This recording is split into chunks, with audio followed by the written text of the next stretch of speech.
Hello everyone. आज का हमारा टॉपिक रहेगा सेल।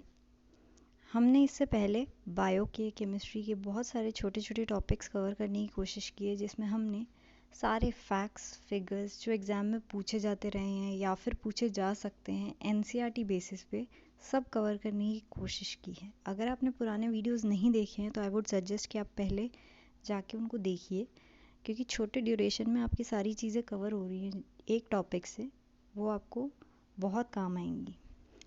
तो हम स्टार्ट करते हैं आज का टॉपिक। तो आज का टॉपिक है बेसिकली हमारा सेल। सेल बेसिकली होते क्या हैं? सेल हमारा बिल्डिंग ब्लॉक है। इसको जनरली हमारे लिविंग ऑर्गेनिजम्स का बेसिक स्ट्रक्चर माना गया, स्मॉलेस्ट यूनिट ऑफ लाइफ भी आप इसे कह सकते हैं, और ये बिल्डिंग ब्लॉक ऑफ लाइफ भी कहा जा सकता है। अब देखते हैं इसकी शुरुआत कहाँ से हुई। सेल, सबसे पहले सेल को ऑब्जर्व करने वाले थे रॉबर्ट हुक। कौन थे? Robert Hooke. की क्वेश्चन डायरेक्टली पुटअप किया जाता है कि सेल को डिस्कवर किसने किया, तो रॉबर्ट हुक। ये जो स्ट्रक्चर देख पा रहे हैं आप बगल में, ये इसका बेसिक स्ट्रक्चर जो उन्होंने एक उसमें देखा। उन्होंने क्या देखा? वेब टाइप स्ट्रक्चर है, एक चीज़ दूसरी चीज़ से कनेक्टेड है, इस तरीके से पूरा फॉर्म हो रखा है। तो एक लिविंग ऑर्गेनिज्म बहुत सारे मिलियंस ऑफ सेल से बना होता है। हर सेल का पर्टिकुलर काम होता है, फंक्शन होता है, ताकि हमारी बॉडी परफॉर्म कर सके, डिफरेंट टास्क परफॉर्म कर सके। सेल ऐसा नहीं है कि सिर्फ हमारा एक फिक्स शेप या साइज़ में होगा, नहीं। अलग अलग सेल के अलग अलग शेप्स हो सकते हैं, अलग अलग साइज़ हो सकते हैं, और उसके अलग अलग फंक्शन होते हैं। मतलब एक ऑर्गन अगर हमारा किसी फंक्शन को परफॉर्म कर रहा है तो उसमें होते हैं टिश्यूज़, टिश्यूज़ के अंदर होते हैं सेल। तो हर टिश्यू का अलग फंक्शन होता है, उसके अंदर जो सेल्स होते हैं उसका अलग, उसी से रिलेटेड फंक्शन होता है, बट हर सेल का अलग अलग डिफरेंट फंक्शन होता है। तो हम पढ़ सकते हैं there are million of living organisms. हर किसी का अपना साइज़, हर किसी का शेप होता है। Their organ also very in shape, size and number of organisms made up of more than one cell are called multicellular and single celled organisms are called unicellular। मतलब ऐसे organisms भी हैं जो बहुत सारे सेल के से मिलके बने हुए हैं, और कुछ organisms ऐसे भी हैं जो सिंगल सेल से बने हुए हैं। तो सिंगल सेल ऑर्गेनिज्म का एक सबसे बेस्ट एग्जाम्पल, तो जैसा कि मैंने आपको बताया, हमारे पास बहुत सारे ऑर्गेनिजम्स हैं जो, कुछ ऑर्गेनिज्म सिर्फ एक सिंगल सेल से बने होते हैं जिन्हें हम यूनिसेलुलर कहते हैं, और बहुत सारे ऑर्गेनिज्म ऐसे हैं जो हमारे मोर देन वन सेल से बने होते हैं जिन्हें हम मल्टी सेलुलर कहते हैं। यूनिसेलुलर का सबसे बेस्ट एग्जाम्पल है अमीबा। अमीबा में सिर्फ एक सिंगल सेल मौजूद होता है, एक ऐसा ऑर्गेनिज्म जिसमें सिर्फ एक सिंगल सेल होता है। इसी तरीके से हमारी ह्यूमन बॉडी में हमारे जो WBCs होते हैं, वाइट ब्लड सेल्स, जो मैंने आपको ब्लड के टॉपिक में पढ़ाए हैं, उसमें एक सिंगल सेल होता है, वो भी एक सिंगल सेलुलर होते हैं। लेकिन अमीबा फुल फ्लेश्ड एक ऑर्गेनिज्म है जिसमें सिंगल सेल होता है। तो आई होप ये समझ आया होगा।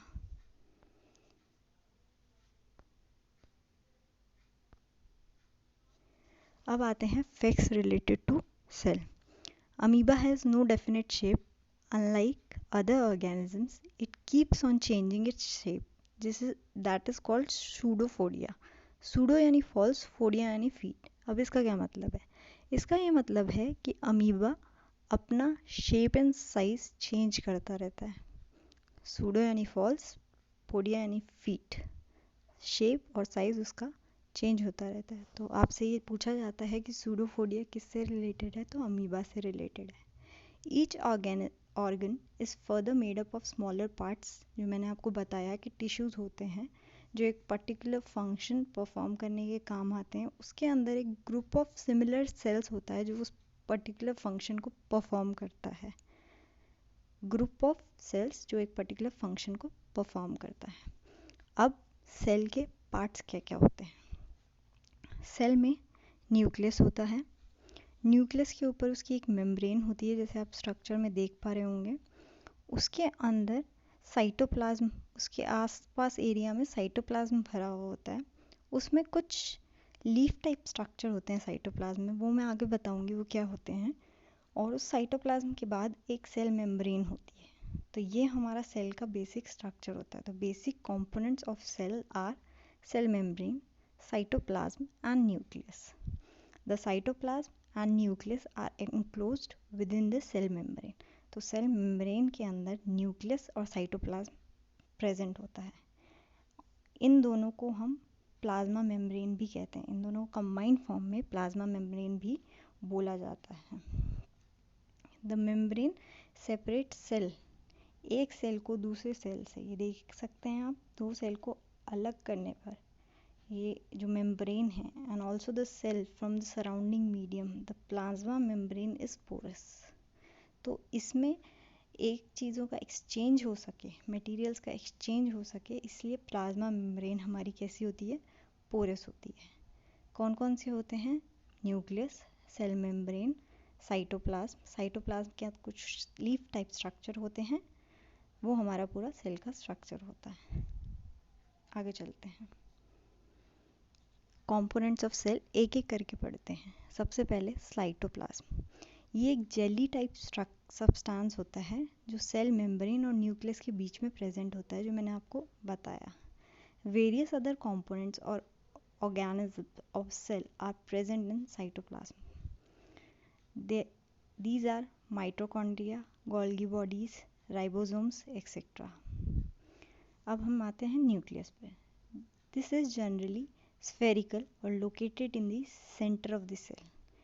और न्यूक्लियस हमारा separated from cytoplasm by a membrane, जिसे हम न्यूक्लियर मेम्ब्रेन भी बोलते हैं। तो न्यूक्लियस और साइटोप्लाज्म को जो सेपरेट करती है उसे हम न्यूक्लियर मेम्ब्रेन भी बोलते हैं। This membrane is also porous and allow the movement of material between the cytoplasm and inside the nucleus. Nucleus contain thread-like structure जिसे हम क्रोमोसोम्स बोलते हैं। क्रोमोसोम्स जिनके अंदर हमारी जीन, क्रोमोसोम्स हमारे जीन्स को कैरी करते हैं, डीएनए, आरएनए, जो हमारी इनहेरिडिटरी को, these carry genes and help in inheritance or the transfer of characteristics from the parent to the offspring. हमने ह्यूमंस में भी देखा होगा, आपको पता होगा कि हमारे अंदर क्रोमोसोम्स मौजूद होते हैं जो हमारी जीन्स को हमारे पेरेंट्स से हमारे अंदर जो भी कैरेक्टरिस्टिक्स आती हैं उनको ट्रांसफ़र करने के लिए काम आते हैं। न्यूक्लियस आप सबको पता है कंट्रोलिंग सेंटर होता है एक्टिविटी का किसी भी सेल का। तो entire content of the living cells is known as protoplasm. बहुत इंपॉर्टेंट पॉइंट है, बहुत बारी पूछा जाता है। The entire content of the living cell is called, तो प्रोटोप्लाज्म। प्रोटोप्लाज्म को हमारा living substance of the cell, बहुत बार ये क्वेश्चन पूछा गया एग्जाम्स में, living substance of the cell, protoplasm. आगे चलते हैं। The cell having nuclear material without nuclear membrane are term as prokaryotic. अब इसमें भी आगे हम, जैसे हमने सेल को डिफ्रेंशिएट किया था कि एक सिंगल सेल है तो यूनिसेलुलर, मल्टीपल सेल्स है तो मल्टी सेलुलर, वैसे ही न्यूक्लियर मेम्ब्रेन के बेसिस भी पे इसको हम डिफ्रेंशिएट कर सकते हैं। तो अगर हमारी न्यूक्लियर मेम्ब्रेन प्रेजेंट नहीं होती है, ध्यान रखना, न्यूक्लियर मेम्ब्रेन अगर हमारी प्रेजेंट नहीं होती है तो वो प्रोकैरियोटिक होता है। और प्रोकैरियोटिक के सिर्फ 2 एग्जाम्पल्स हैं जो पूछे जाते हैं और बहुत इंपॉर्टेंट है, बैक्टीरिया और blue green algae. Bacteria and blue green algae, ठीक है। अब हम आते हैं comparison of plant and animal cell. बाकी सब सिमिलर होता है एनिमल और प्लांट सेल में, कुछ डिफरेंसेस हैं जो यहाँ लिखे हुए हैं। सबसे पहला डिफरेंस, प्लांट सेल में सेल वॉल प्रेजेंट होती है, एनिमल सेल में सेल वॉल प्रेजेंट नहीं होती है। क्लोरोप्लास्ट प्रेजेंट होता है प्लांट सेल में एंड एनिमल सेल में क्लोरोप्लास्ट एब्सेंट होता है। सेंट्रियोल्स एब्सेंट होते हैं प्लांट सेल में एंड सेंट्रियोल्स प्रेजेंट होते हैं एनिमल सेल में। सेंट्रोसोम्स एब्सेंट होते हैं प्लांट सेल में, एनिमल सेल में सेंट्रोसोम्स प्रेजेंट होते हैं। और एक और डिफरेंस है, प्लांट सेल में जो हमारे वॉक्यूल्स होते हैं वो बिग होते हैं, एनिमल सेल में स्मॉल होते हैं। तो ये कुछ डिफरेंसेस थे और इन्हीं से जनरली क्वेश्चन आते हैं, तो मैंने आपको ये डिफरेंसेस सारे बता दिए। होपफुली ये टॉपिक आपको समझ में आया होगा। Thank you.